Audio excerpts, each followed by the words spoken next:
Un sonido fuerte con tintes desgarradores e insólito de aproximadamente 5 segundos, captado recientemente por las cámaras de vigilancia y monitoreo del volcán Popocatépetl, despertó la curiosidad y el debate entre los habitantes de municipios aledaños al coloso como Atlixco y Tochimilco. La popular página en las redes sociales denominada Volcán Popocatépetl compartió en las últimas horas el video mencionado, y eso arrancó un debate entre el misticismo y la fauna silvestre de las faldas de Don Goyo.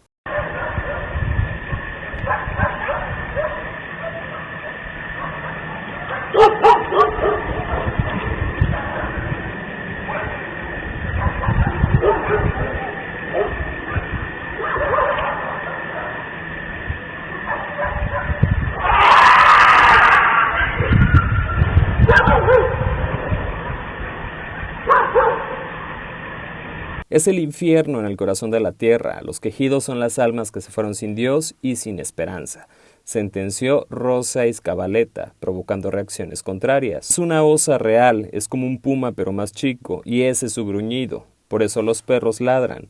Es increíble que todavía sobreviva una en los alrededores porque la gente siempre los mata, explicó Irene Husman. La única cámara que detecta sonidos que provienen de la zona boscosa y por tanto de animales, se han llegado a oír coyotes, es la que se ubica en Tlamacas.